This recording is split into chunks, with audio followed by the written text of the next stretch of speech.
Hi, everybody. My name is Dianna David, and I'm a movement storyteller. And this is a ball, a red ball. Such a simple thing. But for something so simple, you could do so much with it.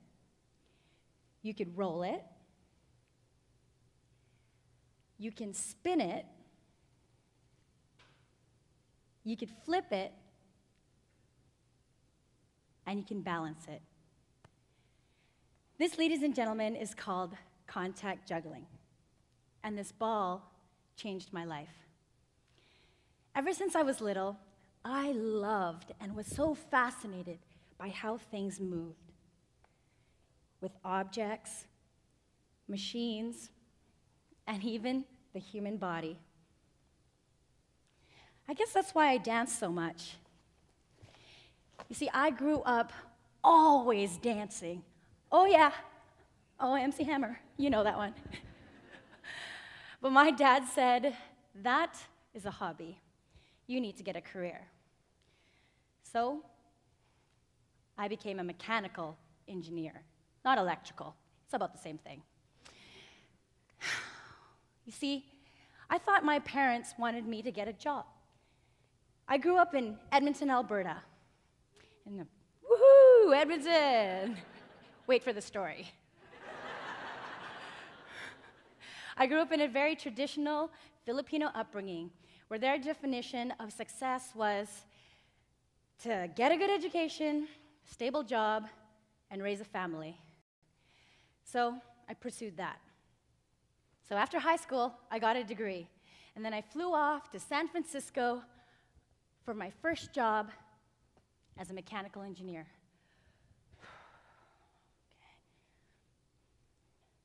Yeah, I'll be right there. Okay, degree, check. Career, check. 401k, check. Proud parents, double check. But after 4 years, I started to get the itch. I don't know if you've felt this before, but it's that feeling in the pit of your stomach where you know you're just not meant to be there. Well, that feeling started to grow for days. Then it lasted for weeks, and then months. Is this it? Is this what I was going to do for the rest of my life, analyzing heating and ventilation systems for commercial buildings and high-rise apartments? Oh. Ew. So then what was I going to do? I thought back when I was 5. It was 1983. I was watching TV. And then I saw a man with a sparkly jacket slide backwards across the stage. And then everybody went nuts. I could do that. And then soon after that, I heard that my older brother was going to perform in his first piano recital. What? You get to perform on stage? So I told his piano teacher, I want to perform on stage too. Oh, you do? Well, Diana, you don't even play piano. What are you going to do? I'm going to dance. I'm going to dance Michael Jackson. Ladies and gentlemen, this is my first performance ever at the age of 5, dancing to Michael Jackson's Beat It. Rendition by Dianna David. Yes, it's true. So, I guess my dad saw my talents, and he decided to create a Filipino dance group called the Philippine Barangay Performing Arts Society. It was great. I got a chance to learn about my culture, learn the language, and learned how dance was a form of teaching storytelling and passing down traditions. I got to connect with the community, and all the kids I hung out with became my family. What else I also learned from that was conformity. I mean, okay, don't get me wrong. My parents, great life. They took care of me. They gave me a good life. They worked really hard. But it felt like there was this narrow path laid out for me all the way to success. And if I didn't go down it, I would be considered a failure. So it was around that time when I was deciding whether to quit my job or to stay, that I had a conversation with my dad. So, Dad, why did you come to Canada? Well, because I had a dream. I wanted to go abroad to raise a family. But I remember the time I didn't even talk too much because I thought I would run out of English. Dad. And then I realized I was my dad's dream come true. So if my dad had a dream, then what was my dream? That's when I started to listen to my 5-year-old self. I had to quit. And so I did. To join clown school! Whoop! Yes, there's such a thing. So yes, I mean, all my life, I trained to look like everyone else. But really, I wanted to break out, and I wanted to be different. So I thought that if the lizard man, the bearded lady, and the werewolf twins can do it, maybe quitting my engineering job and joining the circus will help me find my unique something. So, while my parents believed I was ruining my life, I was starting to strip away the expectations from the community, my parents, and even myself. It was crazy, clown school. I remember this time where we actually had to make a mistake look real. What? Okay, it was the hardest thing ever. I had to pretend to catch a ball and pretend like I couldn't do it.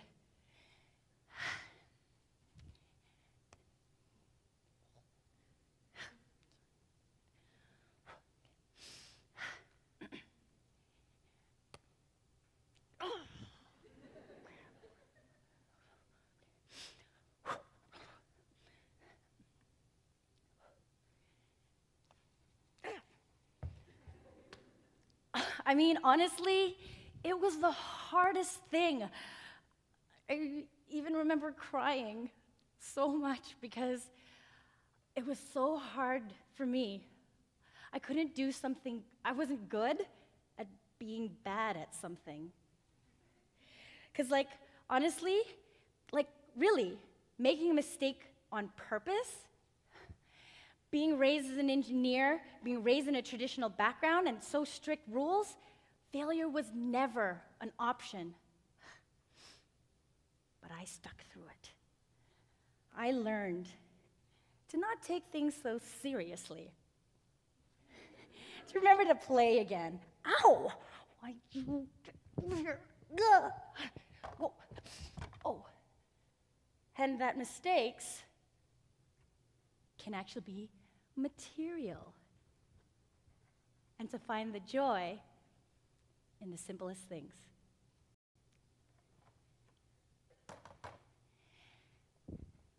And then it was time for us to find our special thing in clown school, our shtick.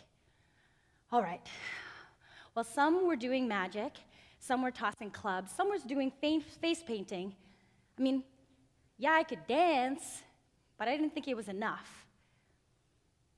But it was not until I saw this street performer juggle with just one ball.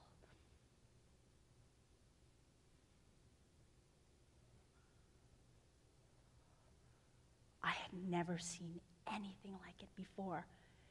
It was as if he was suspending time. And then I had a vision of me moonwalking with a ball. Yes! That's my shtick! Oh, yeah, that's gonna be my unique something. Yeah. So, there I was in clown school. I had a ball, I had a dream, and I had no money. Because I didn't have a job. Oh, guess I had to start street performing too. Well, street performing was really good, because it really allowed me to practice and get instant feedback. Well, you know, if they don't like you, they won't stay, and they sure won't pay. Well, after 2 years of this, it was great feedback and it was fun, but it just didn't feed me. So I decided to move to Vancouver. I didn't want to go back to Edmonton, that's for sure, because I wanted to play smarter, not harder. I said yes to every gig that came my way. I did birthday parties, comedy improv, and even roving characters. I did anything to get by, and I did it all. It was challenging, I have to tell you. Vancouver is expensive. I know, do you guys agree with me? Amen, right? But I did it. I was living off of the gigs performing. I know it was hard, and I was just scraping by. I had to move up. That's when I wrote my first grant to the Canada Council for the Arts. And I remember that day so clearly when I got the answer from them. My hands were shaking.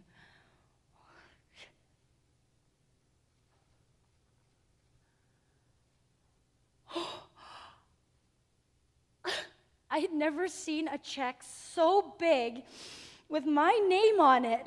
Oh, I felt like I won the lottery. Oh my gosh! I was gonna eat, breathe, and live my art. Oh, the first person I called was my dad. Hi, Dad. I did it. He was so happy for me. For the first time in a long time, he was proud of me for something I really wanted to do. Be an artist and a performer. So with that grant, I wrote a story because I knew it was going to go into schools to put a very important message in it. I wrote myself in high school, having to show a new immigrant around school. Her name was Estrude de Bompouf. She came to Canada from the Philippines, and she was teased because she looked funny, and she walked around with her best friend, Albert, a chicken. Well, it was not until she shared her talents with a ball, in her case, an egg, that she started to make friends and be accepted. This show has been seen and taught to kids that it's okay to be different. This was a huge breakthrough in my career. It was called Take a Closer Look.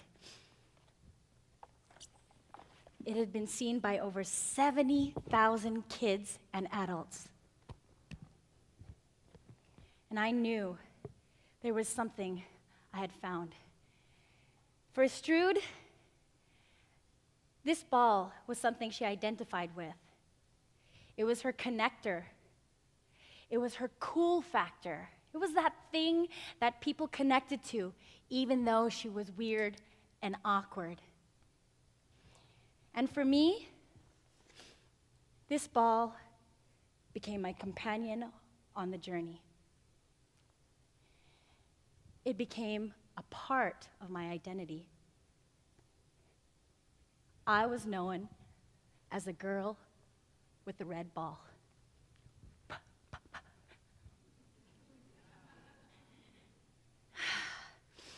This ball transformed my life. And when you connect all the dots,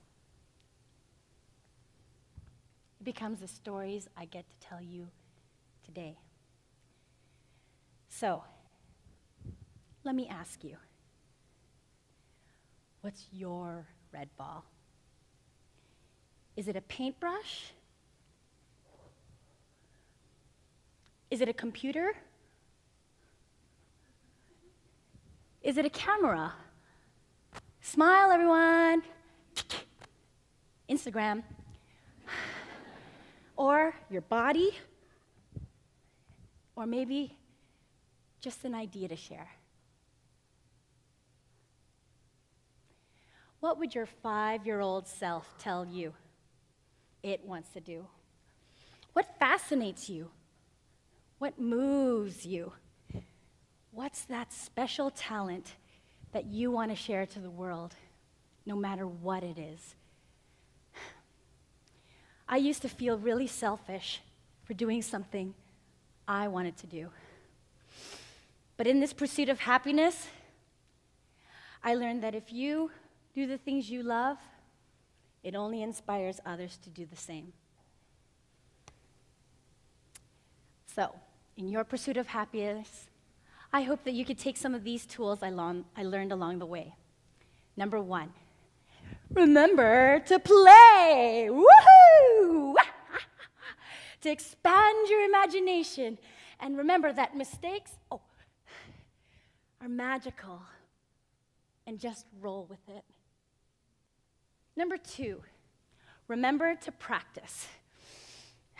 Take that time to show up for yourself, to find discipline and patience for that one day that it'll all just click.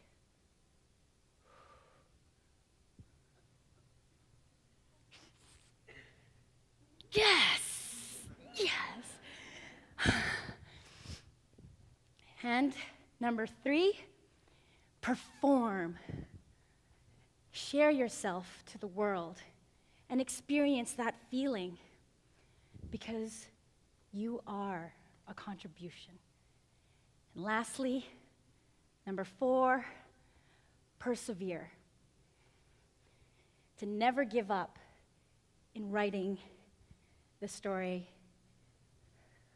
of your life. This ball and I have been together for almost 10 years. But every time I pick it up, it always feels like we've locked eyeballs again. All I know is that this ball has changed my life, so I can live in a beautiful city where I can every day be able to perform. I'm able to teach, and I'm able to travel around the world doing whatever the heck I want to do. When I was 5, I wanted to be Michael Jackson. I didn't know. I just had to be myself. I know that today I can really, truly speak from my heart and say that I am living my dream. Ladies and gentlemen, I really hope you have the balls to follow yours. I'm Dianna David, and always remember, do what moves you.